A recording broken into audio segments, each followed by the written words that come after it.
This is KGW News at 11. This neighborhood is going to be shooken because of this. I mean, the people that got killed are pillars in the neighborhood. The security guard, oh my God. You can hear the anguish there. A security guard and former Buffalo police officer are among the 10 people shot and killed today in New York. The community is now reacting after police say the shooter was motivated by race when he shot inside a grocery store. Thank you for joining us tonight. I'm Galen Etlin. New details continue to trickle in about those lives lost and the person who committed this act of domestic terrorism. The community is now facing the aftermath. The lives that was taken was a message to the city of Buffalo on tonight that we need change, Father God. The suspect in the Buffalo grocery store shooting has been identified as an 18-year-old from Conklin, New York. They say he walked into the Tops grocery store in a mostly black neighborhood and shot 13 people. At least 10 died. Police recovered at least 2 rifles. One had the N-word reportedly etched onto it. The shooter was also wearing tactical gear during the massacre. This was pure evil. It was straight up racially motivated hate crime. Now, the shooter was already arraigned in court today. He faces 1 count of first-degree murder, but his lawyer expects more charges to be added. Well, it is a mark of courage and love to risk everything for those we care about, and a local woman has proven that. She traveled thousands of miles to get her grandmother out of war-torn Ukraine. Art Edwards joins us now with their story. And Art, she must have faced some really big obstacles. Well, she certainly did. You know, Alina Hansen left her husband and her 2 young daughters here to try to get to her grandmother and get her out of Ukraine. She says that when she has a goal, she's going to get there. Getting her grandmother out of Ukraine was the goal, and she handled all the obstacles. At times, it felt like I was scaling up a vertical wall.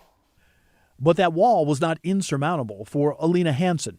She had been talking with her grandmother, 85-year-old Lydia Asmont, who was living in Kyiv since the fighting began, just to make sure that she was alive. Hearing things like, I'm wearing my boots because I'm not going to be able to run down to the bomb shelter if a rocket flies into the house. And if it flies in and kills me, whatever, but if things catch on fire, I want to try to get away because it feels like burning would be a hard way to die and it would be very painful. In April, Hansen got on a flight to Warsaw, Poland, with the goal of bringing her grandmother back to Beaverton. She brought medical supplies for Ukraine and then went to the U.S. Embassy in Warsaw to begin the process of getting her grandmother out of Ukraine. There were obstacles. Her grandmother didn't have a passport and was missing other key documents. Getting out of Kyiv took a couple of car rides through the countryside to Lviv in the northwestern part of the country. From there, Asmont caught a bus and rode 14 hours to Warsaw. Hansen could see her grandmother in the bus window when she arrived. And I just saw her light up, and I just felt this calm, this sense of calm. It took several weeks to work through the red tape to be able to make the return flight to the United States. Hansen and her grandmother met the rest of the family in Seattle. It was amazing, just seeing the relief on my dad's face. They celebrated Mother's Day in Beaverton. To her family, Hansen is a hero. She says it's her grandmother and others. She's the hero. I mean, the people of Ukraine are heroes. The way that they're putting up a fight and the way that they're protecting themselves and their country, their land, their families, those are the heroes. I'm just really happy that I could get my grandmother to a safe place for her to be able to live out her days, not in a bomb shelter or being worried that she was going to catch on fire. Hansen says her grandmother is settling in. It is her first time away from Ukraine, but she says she is thrilled to be with her family here. Galen? Family and togetherness after so much challenge. Art, thank you for that story. Well, a big timber company is joining a nonprofit to help keep firefighters alive in Oregon. The Firefighter Behavioral Health Alliance says there were more than 1,700 firefighter and EMS suicides in the U.S. and Canada since 2010. That includes at least 4 wildland firefighters in Oregon since 2020. Experts say that's because these crews see a lot of traumatic loss in communities. That devastation they carry with them. And because they're supposed to be strong and brave and not talk about it, they take it home. So the timber company Weyerhaeuser is helping fund an online behavioral health site specifically for those wildland firefighters. They can go to find counseling and support groups. Well, as the fight over reproductive rights heats up, Portland is adding its voice to the national conversation. Christelle Kumwe takes us to the rally today where hundreds demanded action.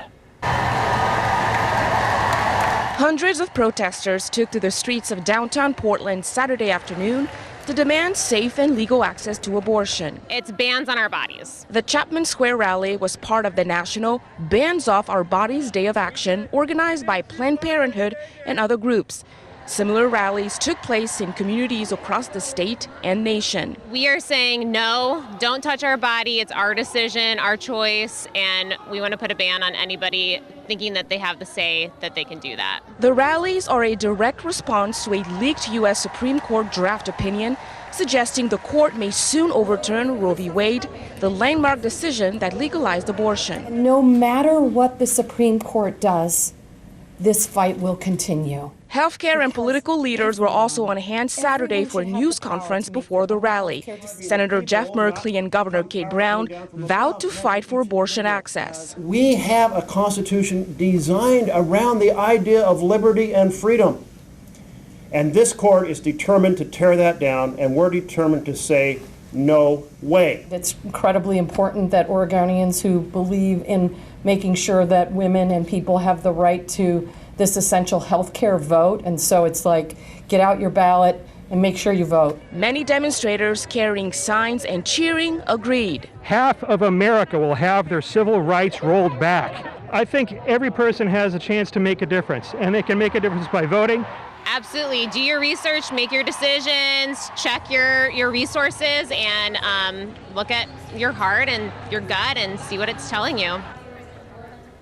Christelle Kumwe reporting for us there. Now, Portland was one of many cities seeing those pro-choice demonstrations.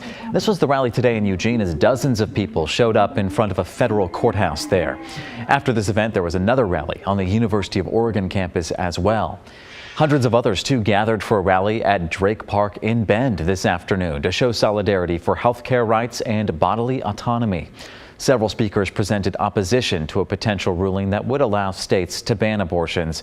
At this rally, people lifted up a sea of posters and also chanted, "My body, my choice."